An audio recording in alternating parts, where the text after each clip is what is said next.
अस्सलाम वालेकुम नाज़रीन। डॉन अखबार में एक खबर छपी है, उसमें बताया गया है कि आपके इल्म में होगा कि कुछ अर्सा पहले इमरान खान ने कहा था मैंने कुछ नंबर ब्लॉक कर दिए। अब ये पता चला कि एक रिटायर फौजी, एक जज, वो भी रिटायर, और एक बिजनेसमैन ने खान साहब से रब्ता कायम किया। सुनते हैं एक रिपोर्ट, फिर थोड़ी सी बात भी करेंगे। जी में ये जो खबर छपी है जी इसमें 3 किरदारों का जिक्र किया गया है जी और उस वक्त का जिक्र किया गया है जब इमरान खान साहब का लॉन्ग मार्च बहुत बड़ी तादाद में लोगों के साथ इस्लामाबाद में दाखिल हो रहा था हम्म और इसमें बहुत बड़ी तादाद में पश्तून भी थे। हम्म यानी वो पश्तून जिनके मुतल्लिक अभी एक ब्रीफिंग हुई है पेशावर में।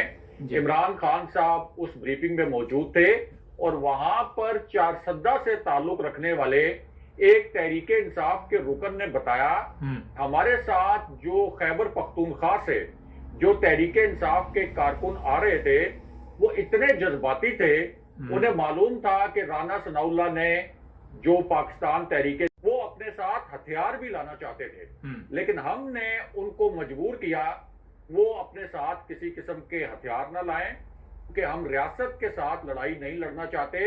खान साहब की मौजूदगी में ये बात हुई, खान साहब ने इसको इंडोर्स किया।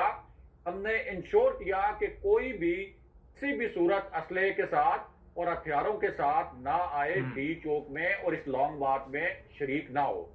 अब खान साहब जिस वक्त ये लॉन्ग मार्च लेकर डी चौक की जानिब जा रहे थे और बड़े कमिटेड थे कि हम डी चौक में जाकर धरना देंगे, तो उस वक्त की एक्टिविटी के मुतालिक अब डॉन अखबार के फ्रंट पेज पे ये खबर छपी है कि उस वक्त जीएचक्यू असल में एक्टिव हुआ और इसमें जो सोर्सेस कोट किए गए हैं वो एक ऐसे रिटायर्ड जनरल को कोट किया गया है जो कि इस वक्त फौज के और जीएचक्यू के बहुत करीब भी है। और इन सोर्सेस को कोट करके ये कहा गया कि जब इमरान खान के साथ इतनी बड़ी तादाद में इतने पुरजोश लोग मौजूद थे और दूसरी जानिब रेड जोन में जाहिर है कि रेंजर्स की डिप्लॉयमेंट भी थी, इस इंपोर्टेड हुकूमत ने फौज को भी आर्टिकल 245 के तहत डिप्लॉय कर दिया था, तो वहां पर सूरत हाल बहुत ही खराब हो सकती थी। और जीएचक्यू को उस वक्त रियलाइज हुआ इस खबर के मुताबिक एक जनरल को जो उन्होंने कोट किया है कि अब हमें इमरान खान साहब को ऑन बोर्ड लेना होगा, खान साहब के साथ हमें राब्ते बहाल करने होंगे। खान साहब ने खुद कहा था कि मैंने ताकतवर शख्सियात के नंबर ब्लॉक कर दिए।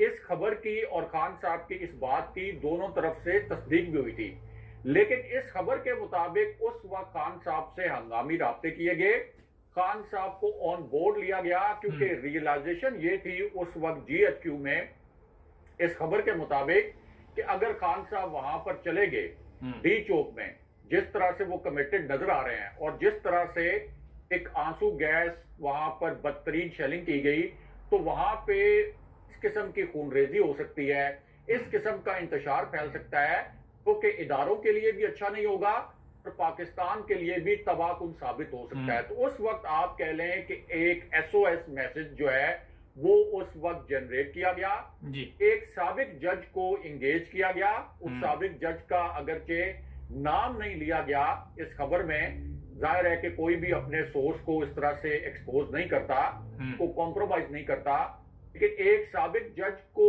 ऑन बोर्ड लेकर एक ऐसे रिटायर्ड जनरल को ऑन बोर्ड लेकर इस पर खान साहब ट्रस्ट कर सकते थे, उनके जरिए फिर खान साहब से राब्ता किया गया और खान साहब से कहा गया कि आप डी चौक में धरना ना दें, आपके जो मुतालबात हैं इनके ऊपर बड़ी संजीदगी से गौर होगा।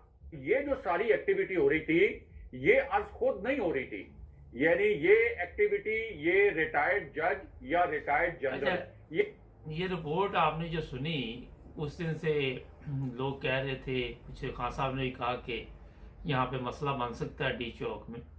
और एक चीज़ आपको मैं बता दूँ, इम्पोर्टेड हुकूमत अब समझ से बाहर है कि ये लोग फ़ौज को भी इस्तेमाल कर रहे हैं।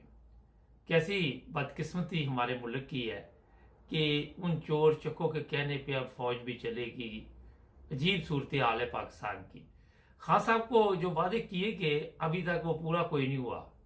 बातचीत हुई मगर उसमें कोई अभी तक पेशरफ्त नहीं हुई जिस तरह खान साहब ने शुरू में कहा था मुझे ट्रक की बत्ती के पीछे लगा दिया गया, हो सकता है यही चक्कर चल रहा हो। मगर असल में धरना जो नहीं दिया गया वहाँ पे लोग कुछ मायूस भी हुए, ये भी वजह थी एक। और खान साहब अभी तक ये इंतज़ार कर रहे हैं कि क्या कुछ चीज़ सामने आती है। मगर मेरा ख्याल है कि जिस तरह पूरे मुल्क के ऊपर एक पूरे सिस्टम पर कब्जा किया गया, इतनी जल्दी वहाँ से आज़ादी मुश्किल है। आप देखते हैं कि अदालतें, सुप्रीम कोर्ट, हाई कोर्ट कोई काम नहीं कर रहे। उनको पता है पंजाब गवर्नमेंट जो है वो नाहल है, उनके बंदे नाहल हो चुके, मगर वो फिर भी उसके बावजूद भी लारे लपे लगा रहे ना। ये मुख्तसर आपको सुबह की रिपोर्ट दी है। जुड़े रहे हमारे साथ, सब्सक्राइब कर।